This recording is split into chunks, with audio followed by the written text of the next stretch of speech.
मित्रांनो, आजच्या कथेत तुमचं मनापासून स्वागत आहे. व्हिडिओ आवडला तर त्याला पसंती द्या. माझं नाव श्रीनिवास आहे. प्रत्येक क्षणी कोणीतरी माझ्यावर लक्ष ठेवत असल्याची जाणीव मला होत होती. मी कुठे जातो, कोणाला भेटतो, किती वेळ घराबाहेर असतो याची सगळी माहिती कोणाकडे तरी पोहोचत होती. सुरुवातीला मला हाच केवळ योगायोगच वाटला, पण जेव्हा मी शांतपणे चौकशी केली तेव्हा धक्कादायक सत्य समोर आलं. माझं वय 60 वर्षांचं आहे. मी निवृत्त शिक्षक आहे. आयुष्यभर विद्यार्थ्यांना प्रामाणिकपणा, सचोटी आणि चांगल्या संस्कारांचं महत्त्व शिकवलं. माझी मुलगी रेवती फक्त 10 वर्षांची असताना माझ्या पत्नीचं अचानक हृदयविकाराच्या झटक्यानं निधन झालं. त्या दिवसानंतर माझं जगच कोलमडलं होतं. तरीही मी हार मानली नाही. माझ्या तत्वांवर, कष्टावर आणि विश्वासावर मी पुन्हा आयुष्य उभं केलं. आजही माझ्या दिवसाची सुरुवात सकाळी नेमक्या 7 वाजता होते. अंघोळ आटोपून मी स्वयंपाकघरात जातो आणि स्वतःसाठी आलं व वेलची घालून गरमागरम चहा बनवतो. पत्नी गेल्यानंतर घरातील प्रत्येक काम मी स्वतःच केलं. त्यामुळे दुसऱ्या कोणावर अवलंबून राहायची वेळ कधी आलीच नाही. चहाचा सुगंध दरवळत असताना मी रोज वर्तमानपत्र वाचतो. माझ्याकडे स्वतःची मुदत ठेव आहे आणि 3 खोल्यांचं स्वतःचं घर आहे. आजच्या काळात त्या घराची किंमत कोट्यावधी रुपयांत आहे. मी रेवतीला अगदी राजकन्येसारखं वाढवलं. तिच्या शिक्षणात कधीही कमी पडू दिली नाही. घरकामाची जबाबदारी तिच्यावर मी कधी टाकली नाही. स्वयंपाकघरातही तिला कामासाठी कधी उभं केलं नाही. आमच्या वसाहतीत प्रत्येकजण माझा आदरच करायचा. भाजी विकणाऱ्यापासून ते सुरक्षा रक्षकांपर्यंत सगळे मला सर म्हणूनच हाक मारायचे. माझं आणि रेवतीचं आयुष्य अतिशय शांत आणि आनंदी होतं. एकट्यानं मुलीला मोठं केल्याचा मला नेहमी अभिमानच वाटायचा. माझं तारुण्य, माझ्या छोट्या मोठ्या इच्छा, माझे अनेक आनंद मी तिच्या शिक्षणासाठी आणि उज्ज्वल भविष्यासाठी आनंदानं बाजूला ठेवले. त्याची मला कधीच खंत वाटली नाही. रेवती आता 25 वर्षांची झाली होती. लग्नाचं वय झालं होतं, पण ती अजूनही शहरातील मोठ्या विद्यापीठात शिक्षण घेत होती. एक काळ असा होता की माझ्याशिवाय तिचा दिवसच सुरू व्हायचा नाही. शाळेतून किंवा महाविद्यालयातून घरी आली की दारातूनच मोठ्यानं हाक मारायची, "बाबा, आज माझ्यासाठी काय छान बनवलंय." तिचा तो गोड आवाज घरभर आनंद पसरवून द्यायचा. तीच माझा अभिमान होती. तीच माझ्या जगण्याचं एकमेव कारण होती. पण 3 वर्षांपूर्वी तिच्या आयुष्यात यशवंत आला आणि हळूहळू सगळंच बदलायला लागलं. यशवंत दिसायला देखणा होता. तो मध्यमवर्गीय कुटुंबातून आलेला होता. स्वतःच्या कामात आत्मविश्वास असलेला आणि अंतर्गत सजावटीचं काम करणारा तरुण होता. रेवतीचं त्याच्यासोबतच प्रेमसंबंध कधी सुरू झाले याची मला कल्पनाच नव्हती. पण एके दिवशी मी तिच्या लग्नाचा विषय काढला तेव्हा ती शांतपणे म्हणाली, "बाबा, मला तुम्हाला एका व्यक्तीची ओळख करून द्यायची आहे." रेवती माझी एकुलती एक मुलगी होती. तिला चांगलंच माहीत होतं की ती मनापासून एखादी गोष्ट सांगेल तर मी तिच्या इच्छेचा आदरच करेन. काही दिवसांनी तिनं यशवंतला घरी बोलावलं. तो अतिशय नम्रपणे वागला. घरात येताच त्याने माझ्या पाया पडून आशीर्वाद घेतला. मग तो म्हणाला, "माझं रेवतीवर मनापासून प्रेम आहे. मी तिला आयुष्यभर आनंदात ठेवीन. तिच्याशी लग्न करण्याची माझी इच्छा आहे." त्याने त्याच्या कुटुंबाबद्दलही सगळं स्पष्ट सांगितलं. त्याला एकच बहीण असून तिचं लग्न झालं होतं. त्याशिवाय घरात दुसरं कोणीच नव्हतं असं त्याने सांगितलं. रेवती माझ्याकडे पाहत म्हणाली, "बाबा, कृपया होकार द्या. मला यशवंतशीच लग्न करायचं आहे. त्याच्याशिवाय मी आयुष्याची कल्पनाही करू शकत नाही."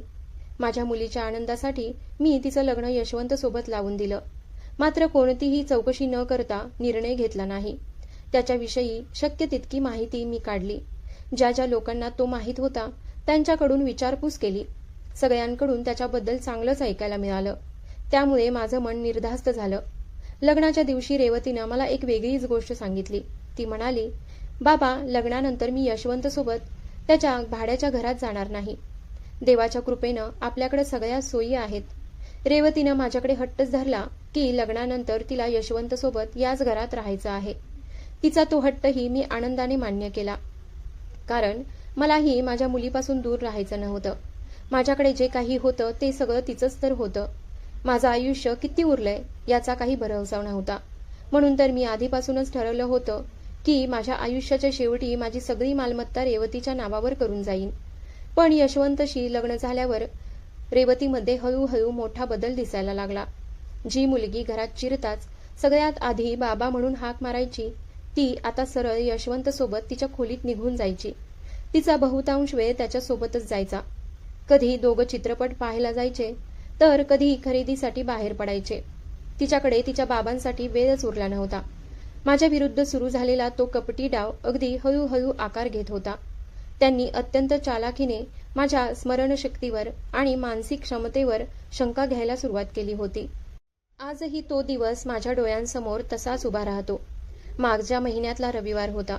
आम्ही तिघं जेवायला एकत्रच बसलो होतो.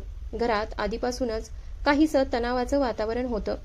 ताट वाढत असताना रेवतीनं अचानक एक खोल श्वास घेतला आणि म्हणाली, बाबा, गेल्या आठवड्यात तुम्ही गॅस सुरूच ठेवला होतात, आठवते ना? सुदैवानं मी वेळेवर स्वयंपाकघरात गेले, नाहीतर मोठा अपघात झाला असता. तिचं बोलणं ऐकून मी क्षणभर स्तब्धच झालो. हातातला चमचा हवेतच थांबला. मी आश्चर्याने तिच्याकडे पाहत म्हणालो, रेवती, तू हे काय बोलते आहेस? मी गॅस उघडा ठेवलाच नव्हता आणि गेल्या आठवड्यात तर तू आणि यशवंत सहलीसाठी बाहेर गेला होतात. यशवंतनं त्याच्या ताटातून नजर वर केली आणि माझ्याकडे अशा नजरेनं पाहिलं जणू माझ्याकडून फार मोठी चूक झाली होती. तो अगदी डॉक्टरांसारख्या गंभीर आवाजात म्हणाला, बाबा, रेवती खरंच सांगते आहे. अलीकडे तुम्ही खूप गोष्टी विसरायला लागलात. ही गोष्ट मीही अनेकदा पाहिली आहे.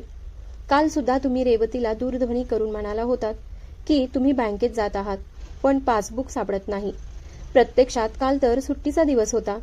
बँक बंद होती. त्याचं बोलणं ऐकून माझं डोकंच गरगरायला लागलं. हृदयाची धडधड वाढली. मी असा कोणताही दूरध्वनी केला नव्हता. मी शांतपणे दोघांना समजावून सांगायचा प्रयत्न केला. रेवती बाळा, मला सगळं व्यवस्थित आठवतं. माझी स्मरणशक्ती अजिबात कमी झालेली नाही. तुम्ही माझा भ्रमणध्वनी तपासून पहा. मी काल तुला कोणताही दूरध्वनी केला नव्हता. पण यशवंतनं हळूच टेबलावरून रेवतीचा हात हातात घेतला आणि काळजी व्यक्त करत म्हणाला, रेवती, वय वाढलं की असं होतंच. बाबांवर रागावून काहीच उपयोग नाही. उलट आपण त्यांची अधिक काळजी घेतली पाहिजे. एवढ्या मोठ्या घरात ते एकटेच राहतात. उद्या काही अनर्थ झाला तर आपण स्वतःलाच कधी माफ करू शकणार नाही. त्या क्षणी मला पहिल्यांदाच असं जाणवलं की माझ्याच घरात, माझ्याच जेवणाच्या टेबलावर माझ्या विरुद्ध एखादा भयंकर कट रचला जात आहे. मला खोटारडा, गोंधळलेला आणि मानसिकदृष्ट्या कमकुवत ठरवण्याची त्यांची पूर्ण तयारी झाली होती. हा साधा गैरसमज नव्हता. हा अतिशय नियोजनबद्ध डाव होता.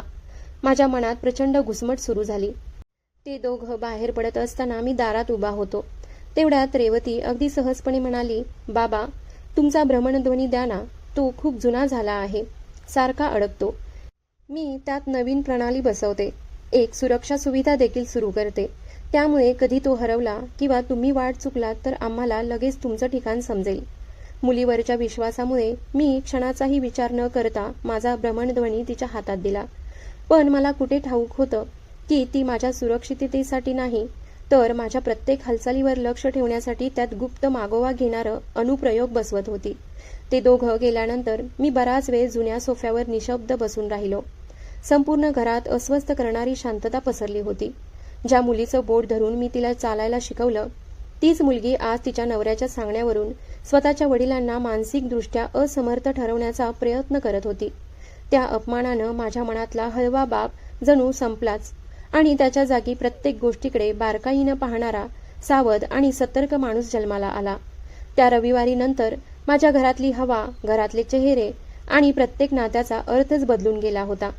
यशवंत आणि रेवती गेल्यानंतर मी माझा भ्रमणध्वनी पुन्हा हातात घेतला. तेव्हा त्यात काहीतरी वेगळं जाणवलं. सुरुवातीला मला वाटलं कदाचित माझाच गैरसमज असेल, पण दिवस पुढे सरकत गेले तसं माझ्या रोजच्या आयुष्यात काही अतिशय सूक्ष्म पण तितकंच अस्वस्थ करणारे बदल दिसू लागले. माझा भ्रमणध्वनी, जो मी दिवसभरात फक्त एकदाच विद्युतभारित करायचो, तो आता दुपार होण्यापूर्वीच पूर्णपणे बंद पडू लागला. तो हातात घेतला की मागच्या बाजूला किंचित गरम जाणवायचा. जणू त्याच्या आत काहीतरी सतत चालू असल्यासारखं वाटायचं. पण सर्वात धक्कादायक प्रसंग एका सकाळी घडला. मी निवांत चहा घेत वर्तमानपत्र वाचत बसलो होतो. तेवढ्यात माझ्या भ्रमणध्वनीवर बँकेचा संदेश चमकला. तो उघडून पाहण्याआधीच तो इशारा क्षणार्धात नाहीसा झाला. मला संशय आला. मी लगेच संदेश उघडून पाहिले. तो बँकेचा संदेश होता. त्यात लिहिलं होतं की माझ्या बँक खात्यात प्रवेश करण्याचा एक अयशस्वी प्रयत्न झाला आहे. ते वाचताच अंगावर काटाच आला. तंत्रज्ञानाचं मला फारसं ज्ञान नव्हतं, पण एवढी समज नक्कीच होती की कोणीतरी माझ्या पैशांपर्यंत पोहोचण्याचा प्रयत्न करत होतं. मागच्या काही महिन्यात यशवंत माझ्या मुदत ठेवीबद्दल, घराच्या किमतीबद्दल आणि मालमत्तेबद्दल अगदी सहजपणे प्रश्न विचारायचा. त्या क्षणी त्या सगळ्या गोष्टी एकमेकांशी जोडल्या गेल्या आणि माझ्या मनात संशय आणखी गडद झाला. मी तातडीनं कपाट उघडलं, बँकेचं पासबुक आणि मृत्यूपत्राचे कागद तपासले. ते सगळं जिथे ठेवलं होतं तिथंच व्यवस्थित होतं. तरीही मनातली शांतता मात्र पूर्णपणे हरवून गेली होती. दुसऱ्याच दिवशी दुपारी आणखी एक कटू अनुभव माझी वाट पाहत होता. घरात एकटं बसून मन अगदी घुसमटत होतं, म्हणून थोडी मोकळी हवा घ्यावी आणि बाजारातून ताजी फळं आणावीत असं ठरवलं. दुपारच्या कडक उन्हात छत्री घेऊन मी जवळच्या बाजारात गेलो. मी आंबे निवडत उभा होतो. तेवढ्यात भ्रमणध्वनी वाजला. रेवतीचा दूरध्वनी होता. मी तो उचलताच कोणतीही विचारपूस न करता ती कठोर आवाजात म्हणाली, "बाबा, या एवढ्या उन्हात तुम्ही बाजारात काय करता आहात? तुम्ही तर घरी असायला हवा होतात." तिचं बोलणं ऐकताच माझ्या हातातली फळांची पिशवी जवळजवळ खाली पडलीच होती. छातीत धडधड सुरू झाली. मी बाजारात जात असल्याचं कोणालाच सांगितलं नव्हतं. अचानकच घराबाहेर पडलो होतो. स्वतःला कसाबसा सावरत मी विचारलं, "रेवती, तुला कसं कळलं की मी बाजारात आहे?" काही क्षण तिकडून पूर्ण शांतता होती. जणू ती उत्तर शोधत होती. मग अगदी सहजपणे ती म्हणाली, "बाबा, पुन्हा विसरलात ना? सकाळीच तुम्ही मला दूरध्वनी करून सांगितलं होतं की आज दिवसभर घरी विश्रांती घेणार आहात. गुडघे दुखत आहेत असंही म्हणाला होतात. आणि योगायोगानं यशवंत तिकडून जात होता. त्यानं तुम्हाला बाजारात पाहिलं. बाबा, अलीकडे तुम्ही खूप गोष्टी विसरता. हे अजिबात चांगलं नाही. आता तुम्हाला डॉक्टरांकडे घेऊन जायलाच हवं." ते ऐकताच माझ्या मनातला संशय खात्रीत बदलला. यशवंत त्या मार्गाने जाऊच शकत नव्हता. बाजाराचा तो भाग वाहनांसाठी बंद होता. तिथं कोणतीही मोटार जाऊ शकत नव्हती. म्हणजे रेवती सरळ माझ्याशी खोटं बोलत होती. माझीच मुलगी माझ्याच डोळ्यात डोळे घालून इतक्या सफाईनं असत्य सांगत होती आणि त्याचवेळी मला मानसिकदृष्ट्या अस्थिर ठरवण्याचा प्रयत्न करत होती. त्या क्षणी माझ्या मनात प्रचंड संताप उसळला. रस्त्याच्या मधोमध उभं राहून तिला सगळं खरं सांगावं. मी काही असहाय्य किंवा विसरभोळा म्हातारा नाही असं ओरडून सांगावंसं वाटलं. पण मी स्वतःवर ताबा ठेवला. मुठी घट्ट आवळल्या, खोल श्वास घेतला आणि डोळ्यात आलेलं पाणी गिळून टाकलं. अगदी शांत आवाजात मी फक्त एवढंच म्हणालो, "कदाचित तू बरोबर म्हणते आहेस. मी आता घरी परततो." इतकं बोलून मी दूरध्वनी बंद केला. त्या दिवशी मला एक महत्त्वाची गोष्ट उमगली. मी जर भावनांच्या भरात वागलो, रडलो किंवा रागावरचं नियंत्रण गमावलं तर त्यांच्याच हातात माझ्या विरुद्ध आणखी एक पुरावा जाईल. ते माझी मानसिक अवस्था बिघडली आहे हे सिद्ध करण्यासाठी त्याचा उपयोग करतील. म्हणून मला माझ्या प्रत्येक भावना आवराव्या लागणार होत्या. माझा खरा शत्रू बाहेर कुठे नव्हता, तो माझ्याच घरात होता आणि माझ्या प्रत्येक पावलावर त्याची नजर होती. घरी परतताना माझी पावलं आपोआप आमच्या वसाहतीबाहेर असलेल्या एका छोट्याशा भ्रमणध्वनी दुरुस्तीच्या दुकानाकडे वळली. ते दुकान एका तरुण मुलाचं होतं. याआधी त्याचे वडील ते दुकान चालवायचे, पण आता बाप लेक दोघं मिळून आधुनिक पद्धतीनं काम सांभाळत होते. अनेक वर्षांपासून ते इलेक्ट्रॉनिक उपकरण दुरुस्त करण्याचं काम करत होते. माझी त्यांच्याशी चांगली ओळख होती. मी दुकानात शिरताच गोपाळ काका यांनी जाड काचेच्या कपाटामागून माझ्याकडे पाहिलं आणि हसत म्हणाले, "अरे श्रीनिवासराव, आज इकडे कसं काय? सगळं ठीक आहे ना?" मी काहीही न बोलता माझा भ्रमणध्वनी त्यांच्या समोरच्या काउंटरवर ठेवला. माझे हात अजूनही किंचित थरथरत होते. मी आधी दुकानात नजर फिरवली. आजूबाजूला कोणी ऐकत तर नाही ना याची खात्री करून मग हळू आवाजात म्हणालो, "हा भ्रमणध्वनी जरा तपासून पहा. काहीतरी बिनसलं आहे." गोपाळ काकांनी लगेच त्यांच्या मुलाला हाक मारली. "हे काम आता तोच पाहतो," असं म्हणत त्यांनी भ्रमणध्वनी त्याच्याकडे दिला. त्या मुलानं शांतपणे माझा भ्रमणध्वनी हातात घेतला. मी त्याला सगळं सांगितलं. काही दिवसांपासून हा खूप गरम होत आहे. विद्युत भारही फार लवकर संपतो आणि मला सतत असं वाटतं की कोणीतरी माझ्या भ्रमणध्वनीतून माझं बोलणं ऐकत आहे, माझे संदेश वाचत आहे. माझं बोलणं ऐकताच त्याच्या चेहऱ्यावरचं हलकंसं हास्य नाहीसं झालं. माझ्या डोळ्यात दडलेली भीती त्यानं ओळखली होती.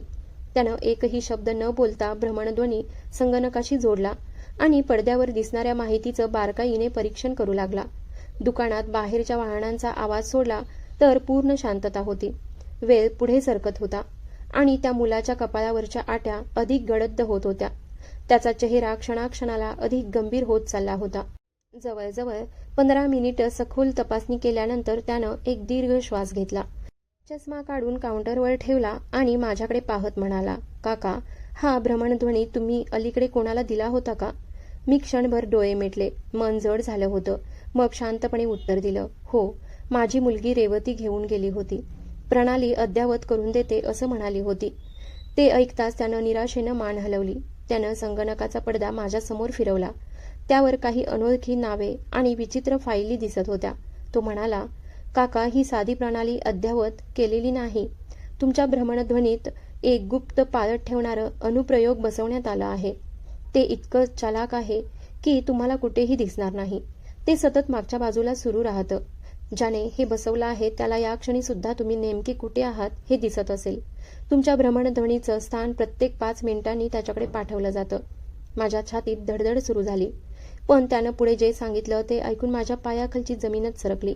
तो म्हणाला, फक्त स्थानच नाही काका, हा अनुप्रयोग तुमचे येणारे संदेश, व्हॉट्सअपवरील संवाद आणि बँकेकडून येणारे एक वेळ संकेतांक सुद्धा वाचू शकतो.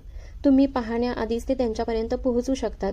इतकंच नाही तर ते दूर बसून तुमच्या भ्रमणध्वनीचा ध्वनिग्राहकही सुरू करू शकतात. म्हणजे तुम्ही घरात काय बोलता, कोणाशी बोलता हे सगळं त्यांना ऐकू जाऊ शकतं. त्याचं बोलणं ऐकून माझ्या कानात गरगर सुरू झाली. सकाळी आलेला आणि क्षणात नाहीसा झालेला बँकेचा संदेश माझ्या डोळ्यांसमोर तरळून गेला. यशवंतचे ते गोड पण विषारी शब्द आठवले. आता सगळं स्पष्ट झालं होतं. त्यांचा डोळा माझ्या पैशांवर आणि मालमत्तेवर होता. मला मानसिकदृष्ट्या असमर्थ ठरवून कायदेशीररित्या माझ्यावर ताबा मिळवायचा आणि माझी संपूर्ण संपत्ती स्वतःच्या नावावर करून घ्यायची, हा त्यांचा डाव होता.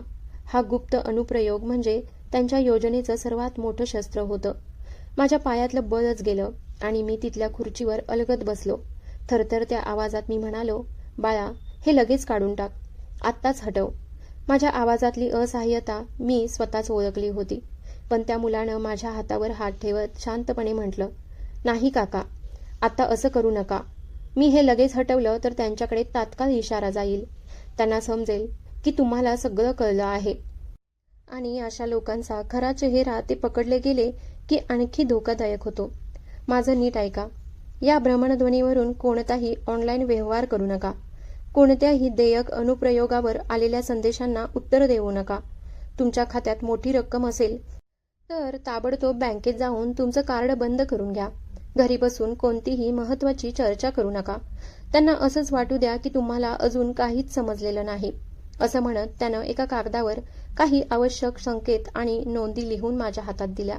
शेवटी तो शांत आवाजात म्हणाला, काका, आता सर्वात महत्त्वाचं म्हणजे प्रत्येक पुरावा जपून ठेवा. योग्य वेळी हेच पुरावे तुमची सर्वात मोठी ताकद ठरणार आहेत. तो पुढे म्हणाला, काका, जर कधी तुम्हाला पोलीस किंवा वकिलांची मदत घ्यावी लागली तर तुमच्यासोबत नेमकं काय घडलं आहे हे सिद्ध करण्यासाठी ठोस पुरावे लागतील. या गुप्त अनुप्रयोगातील सगळी माहिती मी एका सुरक्षित स्मृती संचिकेत साठवून देतो. पण यापुढे प्रत्येक पाऊल अत्यंत जपून टाका. हा केवळ घरगुती वाद नाही, हा अतिशय नियोजनबद्ध फसवणुकीचा प्रकार आहे.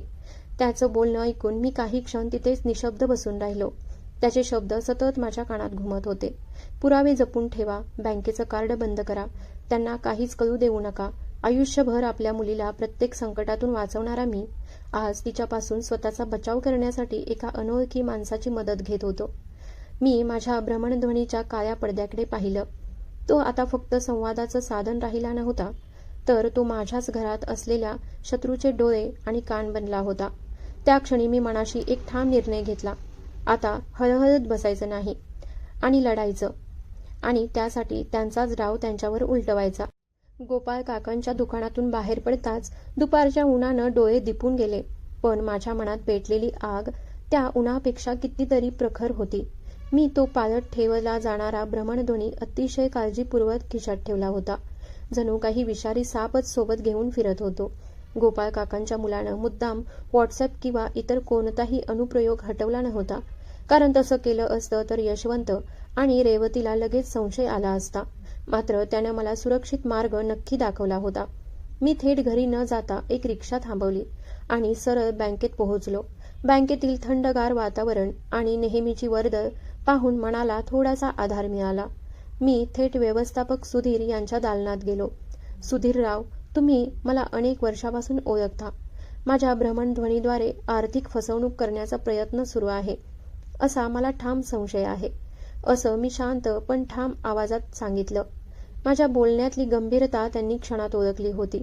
त्यांनी बाकीचं काम बाजूला ठेवलं आणि लगेच माझी मदत सुरू केली. पुढच्या अर्ध्या तासात माझ्या खात्याशी जोडलेली बँक सेवा आणि डेबिट कार्ड बंद करण्यात आलं. त्यानंतर मी त्यांना पासबुक अद्ययावत करून मागील 6 महिन्यांचा व्यवहार तपशील काढून देण्याची विनंती केली. छपाई यंत्रातून कागद बाहेर येत असताना माझ्या छातीतली धडधड आणखी वाढत होती. मी तो तपशील हातात घेतला, चष्मा लावला आणि प्रत्येक नोंद बारकाईने पाहू लागलो. गेल्या 3 महिन्यांच्या व्यवहारांवर नजर पडताच माझ्या पायाखालची जमीनच सरकली. दर काही दिवसांनी 5,000, 1,000, 10,000 अशा छोट्या छोट्या रकमा माझ्या खात्यातून एका अनोळखी खात्यावर देयक अनुप्रयोगाच्या माध्यमातून पाठवल्या गेल्या होत्या. त्या व्यवहारांचे संदेश कदाचित माझ्या भ्रमणध्वनीवर आले असतीलही, पण त्या गुप्त अनुप्रयोगानं ते मी पाहण्याआधीच नाहीसे केले असणार. माझे हात इतके थरथरू लागले की तो कागद हातातून निसटून खालीच पडला. सुधीरराव घाईघाईनं उठले. श्रीनिवासराव, काय झालं? असं म्हणत त्यांनी लगेच पाणी आणायला सांगितलं. मी थरथरत्या हातांनी पाण्याचा ग्लास घेतला, पण घोटभर पाणीही घशाखाली उतरेना. त्या 20,000 रुपयांचं मला दुःख नव्हतं. आयुष्यभर कमावलेली प्रत्येक गोष्ट, माझ्या पत्नीचे दागिने, हे घर, ही संपत्ती, शेवटी हे सगळं रेवतीचंच होणार होतं. तिनं प्रेमानं मागितलं असतं तर लाखो रुपयेही मी क्षणाचाही विचार न करता तिच्या हातावर ठेवले असते. पण माझ्या पाठीमागे माझ्याच भ्रमणध्वनीचा वापर करून चोरी करणं हा पैशांचा प्रश्न नव्हता. हा माझ्या विश्वासाचा, माझ्या स्वाभिमानाचा आणि माझ्या सन्मानाचा विश्वासघात होता. त्यांनी मला असहाय्य, भोळा आणि काहीच कळत नाही असा वृद्ध समजलं होतं. मी स्वतःला सावरलं. बँकेजवळच असलेल्या एका छोट्या दुकानातून साधा कळफलक असलेला भ्रमणध्वनी आणि नवीन दूरध्वनी क्रमांक घेतला. त्या क्षणी पुन्हा बँकेत जाऊन माझ्या खात्याशी जोडलेला नोंदणीकृत क्रमांक बदलून घेतला. आता माझ्या खात्याशी संबंधित कोणताही एकवेळ संकेतांक त्या पाळत ठेवलेल्या स्मार्ट भ्रमणध्वनीवर जाणार नव्हता. माझी पहिली चाल यशस्वी झाली होती. दुसऱ्या दिवशी मंगळवारी सकाळी मी माझ्या जुन्या आणि अत्यंत विश्वासू मित्राला भेटायला निघालो. माझा मित्र शेखर आता नावाजलेला मालमत्ता आणि कौटुंबिक प्रकरणांचा वकील झाला होता. त्याचं कार्यालय प्रशस्त, देखणं होतं. सर्वत्र कायद्याची जाडजूड पुस्तकं मांडलेली होती आणि वातावरणात एक वेगळीच गंभीरता जाणवत होती. मी त्याच्या समोर शांतपणे बसलो आणि सुरुवातीपासून शेवटपर्यंत घडलेली प्रत्येक गोष्ट त्याला सांगितली. भ्रमणध्वनीत लपवून बसवलेला गुप्त अनुप्रयोग, बँक खात्यातून हळूहळू गायब होणारे पैसे, माझ्या प्रत्येक हालचालीवर ठेवलेली नजर आणि यशवंतकडून मला सतत विसरभोळं, मानसिकदृष्ट्या अस्थिर आणि निर्णय घेण्यास अयोग्य ठरवण्याचा सुरू असलेला नियोजनबद्ध प्रयत्न, हे सगळं ऐकताना शेखरच्या चेहऱ्यावरचं गांभीर्य क्षणाक्षणाला वाढत चाललं होतं. शेखर माझं सगळं बोलणं शांतपणे ऐकत होता. माझं बोलून झालं तसं त्याचा चेहरा गंभीर झाला. तो खुर्चीत पुढे सरकला. माझे दोन्ही हात हातात घेत म्हणाला, श्रीनिवास, तू एका अत्यंत धोकादायक कायदेशीर डावाच्या विळख्यात अडकला आहेस. एखाद्या व्यक्तीला मुद्दाम मानसिकदृष्ट्या अस्थिर असल्याचं भासवणं आणि त्याचा गैरफायदा घेण्याचा प्रयत्न करणं ही साधी गोष्ट नाही. जर त्यांनी न्यायालयात तुझी मानसिक अवस्था बिघडली आहे असं पटवून दिलं तर तुझ्या मालमत्तेवर आणि निर्णयांवर ताबा मिळवण्याचा प्रयत्न होऊ शकतो. त्याचं प्रत्येक वाक्य माझ्या छातीत घाव घालत होतं. तो पुढे म्हणाला, एकदा तुझ्या निर्णय क्षमतेवर प्रश्नचिन्ह उभं राहिलं तर तुझ्या नावाने अनेक गोष्टी घडू शकतात. म्हणून आता भावनेनं नाही तर पुराव्यांच्या जोरावर लढायचं. हे ऐकून माझ्या अंगावर काटाच आला. ज्या मुलीला मी आयुष्यभर डोळ्यात जपलं, तीच माझं आयुष्य उद्ध्वस्त करण्याच्या वाटेवर उभी आहे, ही कल्पनाच असह्य होती. पण त्या क्षणी मी एक गोष्ट ठरवली. आता भीतीत जगायचं नाही. सत्य समोर आणायचं आणि प्रत्येक पाऊल काळजीपूर्वक टाकायचा. शेखरनं मला स्पष्ट शब्दात सांगितलं, घाईघाईत कोणताही निर्णय घेऊ नकोस. प्रत्येक गोष्टीचा पुरावा जपून ठेव. कोण काय बोलतं, कसं वागतं, कोणते व्यवहार होतात याची शांतपणे नोंद ठेव. हेच पुरावे योग्य वेळी तुझी बाजू मजबूत करतील. त्याच्या या सल्ल्यानं माझ्या मनातला गोंधळ कमी झाला. भीतीचं रूपांतर हळूहळू निर्धारात होत होतं. मला आता समजलं होतं की भावना दाखवल्या तर मी हरवेन, पण संयम ठेवला तर सत्य माझ्या बाजूने उभं राहील. त्या दिवसानंतर मी घरात नेहमीप्रमाणेच वागू लागलो. रेवती आणि यशवंत यांना माझ्या मनात काय सुरू आहे याची किंचितही चाहूल लागू दिली नाही. रविवारी आम्ही तिघं नेहमीप्रमाणे जेवायला बसलो. यशवंत नेहमीसारखाच गोड बोलत होता. जणू काही घरात सर्व काही सुरळीत आहे. रेवतीही सहजपणे वागत होती. पण आता मी त्यांच्या प्रत्येक हालचालीकडे शांतपणे लक्ष देत होतो. आधीसारखा लगेच विश्वास ठेवणारा श्रीनिवास उरला नव्हता. प्रत्येक शब्द, प्रत्येक नजर आणि प्रत्येक कृती मी मनात साठवून ठेवत होतो. जेवण संपल्यानंतर मी यशवंतकडे पाहिलं. तो पुन्हा एकदा माझ्या तब्येतीचा विषय काढत म्हणाला, बाबा, मला वाटतं आपण एखाद्या डॉक्टरांना भेटायला हवं. अलीकडे तुम्ही खूप विसरायला लागलात. त्याच्या चेहऱ्यावर काळजीचा आव आणलेला होता. पण त्या मुखवट्यामागचं खरं रूप मला आता दिसू लागलं होतं. मीही अगदी शांतपणे त्याच्या डोळ्यात पाहिलं आणि हलकंसं हसत म्हणालो, हो बाळा, नक्की जाऊ. आता प्रत्येक गोष्टीचा नीट हिशेब व्हायलाच हवा. माझ्या या उत्तरामागचा अर्थ त्याला समजला नाही. पण मला मात्र पुढची वाट स्पष्ट दिसू लागली होती. पुढचे काही दिवस मी कोणतीही घाई केली नाही. त्यांच्या हालचाली, बोलणं आणि वागणं शांतपणे पाहत राहिलो. प्रत्येक नवीन गोष्ट माझ्या मनातल्या संशयाला अधिक ठोस आधार देत होती. आता ही केवळ मालमत्तेची लढाई राहिली नव्हती. ही एका वडिलांच्या विश्वासाची, स्वाभिमानाची आणि सत्यासाठी उभं राहण्याची लढाई बनली होती. मी मनाशी ठरवलं की योग्य वेळ येईपर्यंत शांत राहायचं. पण एकदा सत्य समोर आणायची वेळ आली तर कोणत्याही परिस्थितीत मागे हटायचं नाही. खरा खेळ मात्र गुरुवारी सुरू झाला. त्या सकाळी यशवंतनं रेवतीला सांगितलं होतं की त्याला एका नव्या इमारतीचं काम पाहण्यासाठी बाहेर जावं लागणार आहे आणि परत यायला संध्याकाळ होईल. मी मात्र घरात शांतपणे बसून त्याच्या हालचालींचा विचार करत होतो. काही वेळानं मला त्याच्या बोलण्यात आणि प्रत्यक्ष घडणाऱ्या गोष्टीत मोठा फरक जाणवू लागला. तो ज्या ठिकाणी जाणार असल्याचं सांगत होता तिकडे न जाता तो शहराच्या अगदी वेगळ्याच भागात गेला होता. हा साधा योगायोग नव्हता. माझ्या मनात आधीपासूनच निर्माण झालेला संशय आता अधिक गडद होत चालला होता. शेखरनं मला दिलेला इशारा पुन्हा पुन्हा आठवत होता. कोणाच्याही मानसिक क्षमतेवर प्रश्न उपस्थित करून त्याचा गैरफायदा घेण्याचा प्रयत्न हा साधा प्रकार नसतो. त्या विचारानं माझ्या मनात अस्वस्थता वाढवली. घरात स्वस्थ बसणं शक्य झालं नव्हतं. मी शांतपणे तयार झालो आणि कोणालाही न सांगता बाहेर पडलो. हातात माझा जुना कॅमेरा होता. मनात मात्र एकच प्रश्न घोळत होता, यशवंत नेमकं काय लपवत होता? मी त्या परिसरात पोहोचलो तेव्हा तिथं विलक्षण शांतता होती. दोन्ही बाजूंना उंच झाडं, भव्य बंगल्याच्या उंच भिंती आणि निवांत वातावरण, सगळंच वेगळं वाटत होतं. मी थोड्या अंतरावर थांबलो आणि आजूबाजूचं निरीक्षण करू लागलो. काही क्षणातच मला ओळखीची एक मोटार दिसली. ती पाहताच माझ्या मनातला संशय आणखीनच वाढला. यशवंत जिथं असायला हवा होता तिथे तो नव्हता. तो इथे का आला होता हा प्रश्न माझ्या डोक्यात सतत फिरत होता. मी स्वतःला शक्य तितकं शांत ठेवत सुरक्षित अंतरावरून निरीक्षण करत राहिलो. वेळ जणू थांबून गेल्यासारखा वाटत होता. प्रत्येक मिनिट अधिक जड होत होता. मनात अनेक शक्यता येत होत्या. पण कोणताही निष्कर्ष काढणं अजून लवकर होत होतं. मला आता फक्त सत्य समोर येण्याची वाट पाहायची होती. थोड्याच वेळानं त्या बंगल्याचं दार उघडलं.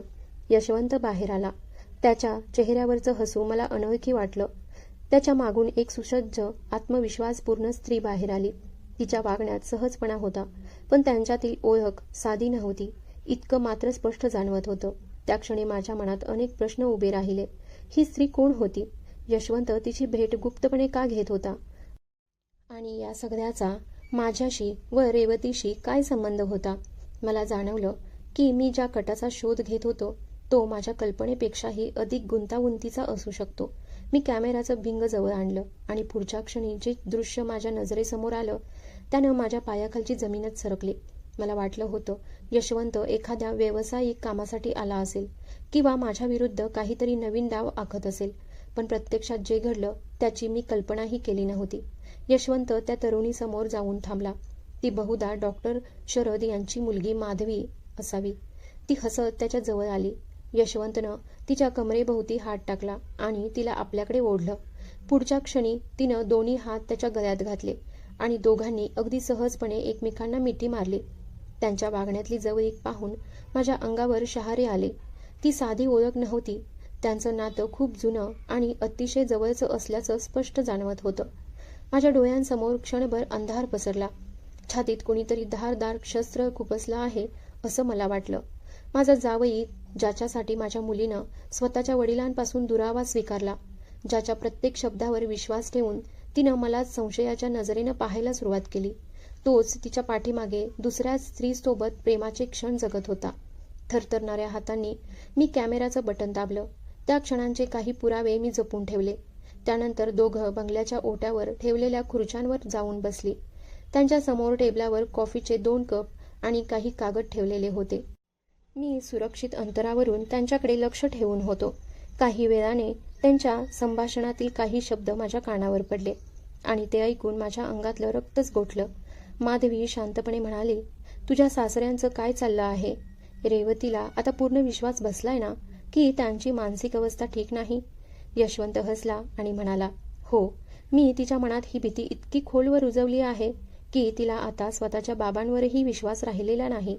तिला वाटतं ती त्यांची काळजी घेत आहे, पण प्रत्यक्षात ती माझंच काम सोपं करत आहे. त्यानंतर त्यांचं बोलणं आणखी धक्कादायक होत गेलं. ते माझ्या मानसिक अवस्थेबद्दल खोटा समज निर्माण करून पुढे कायदेशीर फायदा कसा मिळवता येईल यावर चर्चा करत होते. मालमत्ता, बँकेतील रक्कम आणि अधिकार याभोवतीच त्यांचा सगळा विचार फिरत होता. माझ्या मनात संतापाची ज्वाला पेटली. हे केवळ संपत्तीवर डोळा ठेवण्याचं षड्यंत्र नव्हतं, तर मला जिवंत असतानाच माझं अस्तित्व संपवण्याचा प्रयत्न होता. पण पुढच्या क्षणी मला जे ऐकायला मिळालं त्यानं सगळंच बदलून गेलं. माधवीनं सहजपणे विचारलं, आणि पुढे रेवतीचं काय?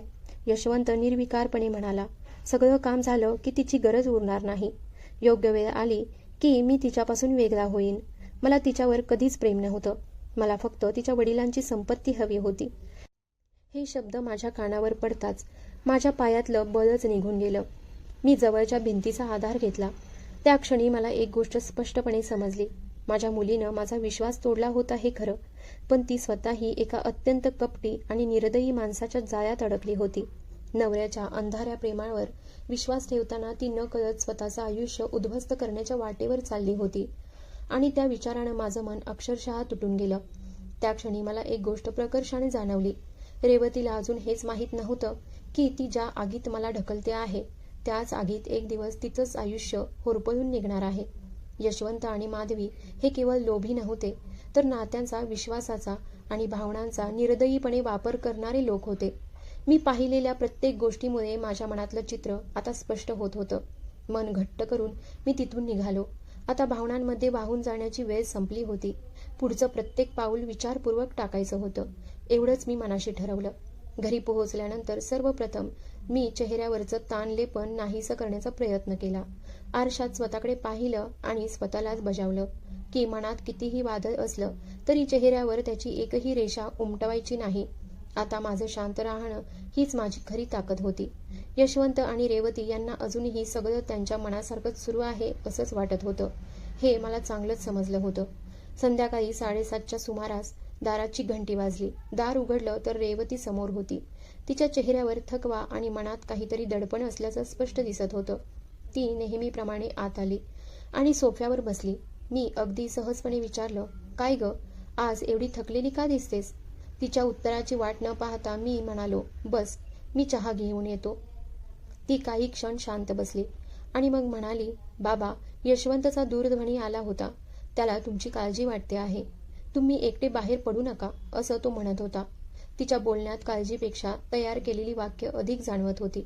मला सत्य माहीत असूनही मी चेहऱ्यावर काहीच उमटू दिलं नाही. स्वयंपाकघरात जाऊन 2 कप चहा करून आणला. तिच्या समोर कप ठेवत मी शांतपणे म्हणालो, अगं, माझं वय झाले. कधी एखादी गोष्ट आठवते तर कधी विसरते, पण तू काळजी करू नको, मी ठीक आहे. माझं उत्तर ऐकून तिच्या चेहऱ्यावरचा ताण थोडा कमी झाला. तिला बहुधा वाटलं असावं की मी तिच्या बोलण्यावर विश्वास ठेवू लागलो आहे. ती हळू आवाजात म्हणाली, बाबा, उद्या आपण डॉक्टरांकडे जाऊया. एकदा तपासणी झाली की मलाही बरं वाटेल. तिच्या आवाजात काळजी होती, पण त्या काळजीमागे दुसऱ्यांचा प्रभाव स्पष्ट जाणवत होता. माझ्या मनाला ते शब्द टोचले, तरीही मी फक्त हसून मान हलवली. ठीक आहे, एवढंच उत्तर दिलं. काही वेळानं रेवती निघून गेली. दार बंद झाल्यावर मी बराच वेळ तसाच शांत उभा राहिलो. तिच्या मनात माझ्याबद्दल संशय निर्माण करण्यात कुणीतरी यशस्वी झालं होतं, पण मला अजूनही विश्वास होता की सत्य एक दिवस तिच्या समोर नक्की उभं राहील. त्या रात्री मी घरातील सगळी दारं, खिडक्या बंद केल्या आणि पुढे काय करायचं याचा शांतपणे विचार करू लागलो. आता ही केवळ मालमत्तेची लढाई राहिली नव्हती.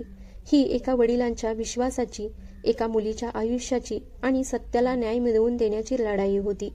योग्य वेळ साधून मी कोणतीही भीती न बाळगता यशवंतचं खरं रूप शेखर समोर उघड केलं.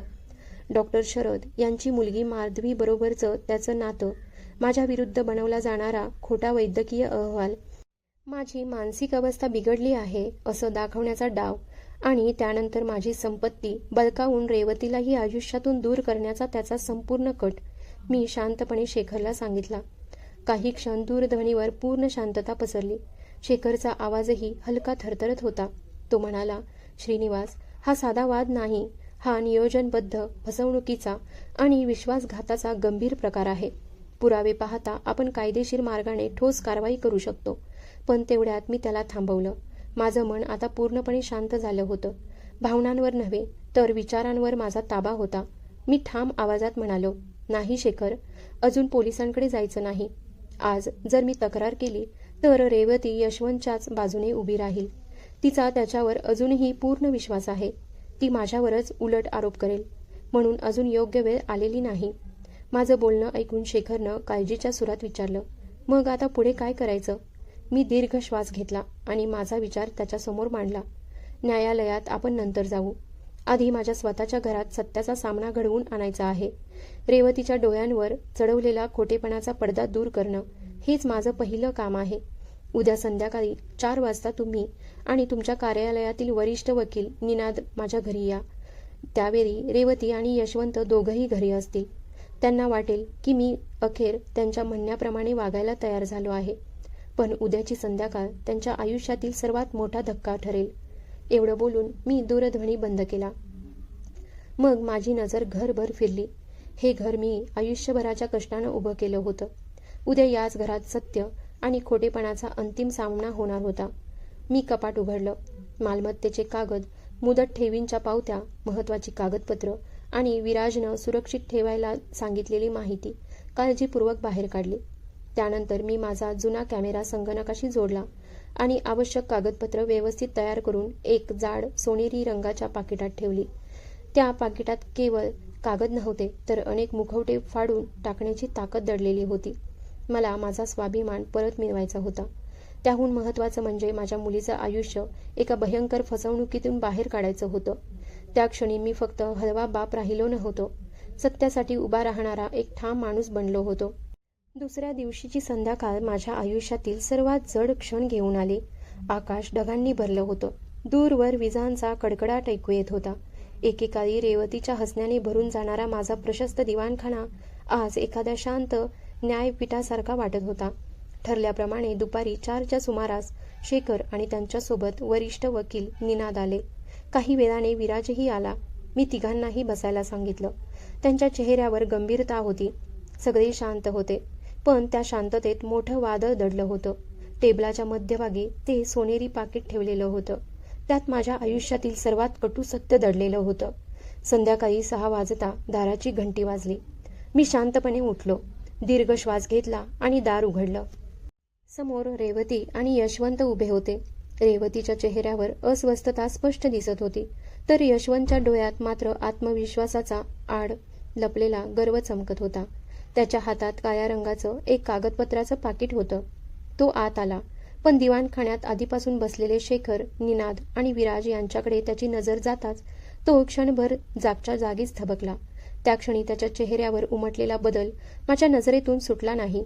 त्याला पहिल्यांदाच जाणवलं होतं की आजचा खेळ त्याच्या मनासारखा रंगणार नव्हता. यशवंतच्या चेहऱ्यावरचं ते बनावट हसू एका क्षणात नाहीसं झालं. मात्र त्याने स्वतःला लगेच सावरलं. तो म्हणाला, बाबा, हे सगळे इथे कशासाठी आले आहेत? रेवतीनं विराजकडे पाहत गोंधळलेल्या आवाजात विचारलं. विराज, तू इथे? मी मात्र अत्यंत शांत स्वरात म्हणालो, रेवती, बस. यशवंत, तूही बस. मोठे निर्णय घेताना साक्षीदार असणं नेहमीच चांगलं असतं. यशवंत लगेच नेहमीच्या गोड आवाजात म्हणाला, हो बाबा, अगदी बरोबर. आम्हाला काहीही लपवायचं नाही. आम्ही जे काही करतो आहोत ते तुमच्या भल्यासाठीच आहे. मी तुमच्यासाठी काही कागद आणले आहेत. फक्त तुमच्या सह्या हव्यात. त्यानंतर तुम्हाला कोणतीही चिंता करावी लागणार नाही. रेवती सगळं व्यवस्थित सांभाळेल. असं म्हणत त्यानं त्याच्याकडचं काळं कागदपत्राचं पाकिट टेबलावर ठेवलं. त्याच्या अगदी शेजारी माझं सोनेरी पाकिट शांतपणे पडलेलं होतं. मी काही क्षण त्या पाकिटाकडे पाहिलं आणि मग सरळ रेवतीच्या डोळ्यात पाहत विचारलं, रेवती, तुला खरंच वाटतं का की माझी मानसिक अवस्था इतकी ढासळली आहे की मला स्वतःच्या मुलीकडून संरक्षण मागावं लागेल? रेवतीनं नजर खाली घातली. ती हळू आवाजात म्हणाली, बाबा, कृपया समजून घ्या. अलीकडे तुम्ही अनेक गोष्टी विसरता. कालही यशवंत म्हणत होता. तिचं वाक्य पूर्ण होण्याआधीच मी ठाम आवाजात तिला थांबवलं. काल यशवंत मला पाहूच शकत नव्हता. माझा आवाज इतका कडक होता की संपूर्ण खोलीत शांतता पसरली. रेवती दचकली. यशवंतचा चेहरा क्षणात फिकट पडला. मी टेबलावरच्या सोनेरी पाकिटावर हात ठेवत शांतपणे म्हणालो, कारण काल दुपारी तो त्याच्या कामावर नव्हताच. तो डॉक्टर शरद यांच्या घरी गेला होता. हे शब्द ऐकताच यशवंतच्या हातातून त्याचा महागडा भ्रमणध्वनी खाली पडला. त्याच्या चेहऱ्यावरची घाबरलेली अस्वस्थता लपवणं त्यालाही शक्य होत नव्हतं. रेवतीनं प्रथम माझ्याकडे आणि मग त्याच्याकडे पाहिलं. ती गोंधळलेल्या आवाजात म्हणाली, बाबा, तुम्ही काय बोलत आहात? डॉक्टर शरद, माधवी, हे सगळं काय आहे? यशवंत तर कामावर गेला होता. त्यानं मला स्वतः तसं सांगितलं होतं. मी हलकंसं हसलो आणि म्हणालो, रेवती, हाच तर खरा खेळ आहे. माझ्या सुरक्षिततेच्या नावाखाली माझ्या भ्रमणध्वनीवर लक्ष ठेवण्याची व्यवस्था करण्यात आली होती. तुला वाटलं मला त्याची कल्पनाच येणार नाही, पण सत्य फार काळ लपून राहत नाही. मी विराजकडे पाहिलं आणि पुढे म्हणालो, याच्यामुळेच मला सुरुवातीपासूनच संशय आला. पण मी कोणताही गोंधळ घातला नाही. शांत राहिलो, कारण मला सत्य स्वतः बोलू द्यायचं होतं. मग मी सोनेरी पाकिट उघडलं. त्यातून बँकेच्या व्यवहारांचा तपशील बाहेर काढला आणि रेवती समोर ठेवला. हे नीट पहा. गेल्या काही महिन्यातील व्यवहार आहेत. माझ्या खात्यातून माझ्या परवानगीशिवाय रक्कम कमी होत गेली. सुरुवातीला मला वाटलं कदाचित माझीच चूक असेल, पण नंतर लक्षात आलं की हा खेळ केवळ योगायोग नव्हता. रेवती थरथरत्या हातांनी कागद उचलून पाहू लागली. तिच्या चेहऱ्यावरचा विश्वास हळूहळू ढासळत होता. ती अविश्वासानं यशवंतकडे पाहत म्हणाली, यशवंत, हे काय आहे? हे खरं आहे का? क्षणात यशवंत उभा राहिला. त्याचा चेहरा संतापानं लाल झाला होता. तो मोठ्या आवाजात म्हणाला, हे सगळं खोटं आहे. बाबा मुद्दाम माझ्या विरुद्ध बोलत आहेत. त्यांना माझा तिरस्कार आहे म्हणून हे सगळं तयार केलं आहे. त्याच्या आवाजातला तोल पूर्णपणे गेला होता. तेवढ्यात शेखर शांत पण ठाम आवाजात म्हणाला, यशवंत, कृपया शांत बसा. तुम्ही सध्या 2 वरिष्ठ वकिलांसमोर उभे आहात, त्यामुळे प्रत्येक शब्द विचार करून बोला. शेखर शांत पण ठाम आवाजात म्हणाला, हे सगळे अधिकृत बँक व्यवहारांचे तपशील आहेत. त्यावर बँक व्यवस्थापकाची अधिकृत शिक्कामोर्तब आहे. त्यामुळे आता आणखी एकही खोटं बोलण्याआधी नीट विचार करा, कारण त्यानंतर कायदेशीर कारवाई करणं आमच्यासाठी अजिबात कठीण राहणार नाही. हे ऐकताच यशवंतच्या चेहऱ्यावरचा आत्मविश्वास एका क्षणात नाहीसा झाला. तो घाबरून पुन्हा सोफ्यावर बसला. त्याच्या कपाळावर घामाचे थेंब चमकू लागले. रेवती अजूनही समोर ठेवलेल्या कागदांकडे अविश्वासाने पाहत होती. तिच्या मनात एकामागून एक प्रश्न निर्माण होत होते, पण खरी वीज अजून कोसळायची बाकी होती. मी शांतपणे सोनेरी पाकिट उघडलं आणि त्यातून काही छायाचित्र बाहेर काढली. ती एका मागोमाग टेबलावर ठेवत गेलो. त्यात यशवंत आणि माधवी एकत्र दिसत होते. त्यांच्या चेहऱ्यावरचं हसू, त्यांच्यातली जवळीक आणि एकमेकांबद्दलचा मोकळेपणा पाहताच रेवतीच्या अंगावर अक्षरशः शहारा आला. तिचा चेहरा क्षणात पांढरा फटक पडला. ती काही क्षण श्वास घ्यायलाही विसरली. थरथरत्या हातांनी तिनं एक छायाचित्र उचललं. त्यात यशवंत आणि माधवी एकमेकांच्या अगदी जवळ उभे होते. रेवतीच्या डोळ्यातला विश्वास त्या क्षणी काच फुटावी तसा तुकडे तुकडे होत होता. ती यशवंतकडे पाहत तुटक्या आवाजात म्हणाली, हे काय आहे यशवंत? काल तू तिच्यासोबत होतास आणि मला मात्र बाबांबद्दल वेगळंच सांगत होतास. तिच्या आवाजात राग नव्हता, फक्त खोल जखम होती. विश्वास तुटल्याची असह्य वेदना होती. यशवंत काही क्षण गप्प राहिला. मग घाईघाईनं स्वतःचा बचाव करण्याचा प्रयत्न करू लागला. रेवती, माझ्यावर विश्वास ठेव. हे सगळं खोटं आहे. मला अडकवण्यासाठी बनवलेलं आहे. तो तिचा हात धरू पाहत होता, पण ती आता त्याच्याकडे वेगळ्याच नजरेनं पाहत होती. मी ठाम आवाजात म्हणालो, पुरे झालं. आता आणखी खोटं बोलू नकोस. मी हळूहळू उठलो. मनात प्रचंड वेदना होती, पण चेहऱ्यावर शांतता होती. मी स्वतः अनेक गोष्टी पाहिल्या, ऐकल्या आणि त्यानंतरच इथपर्यंत आलो आहे. रेवती, तुला एक गोष्ट कळली पाहिजे. तू ज्याच्यावर अंधळा विश्वास ठेवलास त्यानं तुझ्या त्या विश्वासाचाच गैरफायदा घेतला. मग मी तिच्याकडे वळलो आणि शांतपणे म्हणालो, तू माझ्याबद्दल जे काही मानत होतीस त्यामागे कोणाचा प्रभाव होता याचा विचार कर. आज समोर ठेवलेलं हे सगळं पाहिल्यानंतर तरी स्वतःला एक प्रश्न विचार, की खरंच चूक कोणाची होती? रेवतीच्या डोळ्यातून अश्रू ओघळू लागले. ती काही बोलूच शकत नव्हती. तिच्या खांद्यावर हात ठेवत पुढे म्हणालो, बाळा, मला सर्वात जास्त दुःख कशाचं आहे माहीत आहे का? तू माझ्यावर विश्वास ठेवला नाहीस याचं नाही, पण ज्या माणसासाठी तू स्वतःच्या बाबांवर संशय घेतलास त्यानं तुझ्याशीच प्रामाणिकपणा ठेवला नाही याचं आहे. कोणाच्याही गोड बोलण्यावर आयुष्याचा निर्णय घेऊ नये हे आज तुला फार कठोरपणे समजलं. खोलीत पूर्ण शांतता पसरली. रेवतीच्या हातातून छायाचित्र खाली पडलं. तिनं दोन्ही हातांनी चेहरा झाकला आणि तिच्या तोंडून हुंदका बाहेर पडला. त्या एका क्षणात तिचं सगळं विश्व कोसळलं होतं. तिचा अभिमान, तिचं प्रेम, तिची स्वप्न सगळं एका क्षणात तुटून पडलं. ती खुर्चीवरून खाली सरकली आणि लहान मुलासारखी रडू लागली. यशवंतला आता समजलं होतं की त्याचं सगळं नाटक संपलं आहे. त्यानं स्वतःला सावरण्याचा प्रयत्न केला, पण त्याच्या चेहऱ्यावरचं खरं रूप आता लपवणं शक्य नव्हतं. तो उभा राहिला, माझ्याकडे रोखून पाहत कटू आवाजात म्हणाला, हो, मी चुका केल्या, पण या आयुष्यात मला जे हवं होतं ते मिळवण्यासाठी मी माझ्या पद्धतीनं प्रयत्न केला. तुमची मुलगी आणि माझे विचार कधीच जुळले नाहीत. आम्ही दोघं एकाच मार्गावर चालणारे नव्हतो. त्याचे शब्द ऐकून रेवतीनं हळूहळू वर पाहिलं. तिच्या डोळ्यात आता फक्त अश्रू नव्हते, तर विश्वासघाताची जाणीव आणि आयुष्यभर लक्षात राहील अशी खोल जखम होती. यशवंत पुढे म्हणाला, रेवतीला नेहमीच पारंपरिक संसार हवा होता, पण मला तसं आयुष्य कधीच नको होतं. मला माझ्या मनासारखं जगायचं होतं. त्यासाठी पैसा हवा होता आणि तो मिळवण्यासाठी मी हा मार्ग निवडला. श्रीनिवासराव, तुम्ही काही वर्षांनी तरी ही संपत्ती मागेच ठेवणार होतात ना? मग ती मला मिळाली असती तर त्यात गैर काय? त्याचं ते निर्ढावलेलं बोलणं ऐकून खोलीत बसलेल्या प्रत्येकाच्या मनात संताप उसळला. निनाद यांनी शांतपणे चष्मा काढला आणि गंभीर आवाजात म्हणाले, यशवंत, तुम्ही आत्ता जे बोललात त्याचे कायदेशीर परिणाम अत्यंत गंभीर आहेत.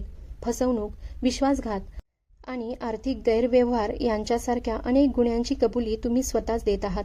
यासाठी तुरुंगवासही होऊ शकतो. तुरुंगाचा उल्लेख होताच यशवंतचा खरा आव आणखी क्षणात नाहीसा झाला. त्याचा चेहरा उतरला, हात थरथरू लागले आणि तो पूर्णपणे घाबरून गेला. रेवती हळूहळू उठली, त्याच्या समोर जाऊन उभी राहिली आणि पुढच्या क्षणी तिनं त्याच्या गालावर जोरदार चापट मारली. तिच्या डोळ्यातून अश्रू वाहत होते. ती तुटक्या आवाजात म्हणाली, मी तुझ्यावर जीवापाड विश्वास ठेवला आणि तू माझ्या आयुष्याशीच खेळलास. माझ्या बाबांवर संशय घ्यायला लावलास. माझं सगळंच उद्ध्वस्त केलंस. यशवंत तिच्या समोर हात जोडत म्हणाला, रेवती, मला माफ कर. माझ्याकडून चूक झाली. कृपया माझ्या विरुद्ध कारवाई करू नकोस. पण रेवती आता पूर्वीसारखी राहिली नव्हती. ती ठाम आवाजात म्हणाली, माझ्या आयुष्यातून कायमचा निघून जा. आज नंतर तुझा चेहरा मला पुन्हा कधीच दिसता कामा नये. मी शांतपणे उठलो आणि म्हणालो, रेवती, एवढ्यावर हे प्रकरण संपणार नाही. मग मी यशवंतकडे पाहत म्हणालो, तुझ्यासमोर आता दोनच पर्याय आहेत. पहिला म्हणजे इथल्या कागदांवर स्वखुशीने सही करून रेवतीला तुझ्या आयुष्यातून मुक्त कर. दुसरा म्हणजे आमच्या कुटुंबाचं जे आर्थिक नुकसान झालं आहे ते भरून काढण्याची तयारी दाखव. निर्णय तुझा आहे, पण त्याचे परिणामही तुलाच स्वीकारावे लागतील. यशवंत काही क्षण निशब्द बसून राहिला. त्याला समजलं होतं की त्याच्याकडे आता कोणताही मार्ग उरलेला नाही. थरथरणाऱ्या हातांनी त्यानं कागदांवर सह्या केल्या. पुढील काही महिन्यात त्यानं आर्थिक देणीही परत केली, पण पैशांनी विश्वास परत मिळत नाही. रेवतीच्या मनावर झालेल्या जखमा भरायला मात्र खूप काळ लागणार होता. यशवंत कायमचा आमच्या आयुष्यातून निघून गेला. त्या दिवसानंतर त्याचं आयुष्यही पूर्णपणे बदललं. त्याने स्वतःच्या स्वार्थासाठी ज्या लोकांचा वापर केला त्यांच्यापैकी कोणीच शेवटी त्याच्या पाठीशी उभं राहिलं नाही. आयुष्याने त्यालाही कठोर धडा शिकवला, पण माझ्या मनात सूड नव्हता. मला फक्त माझी मुलगी पुन्हा उभी राहिलेली पाहायची होती. रेवती पूर्णपणे खचली होती. तिचा स्वतःवरचा विश्वास हरवला होता.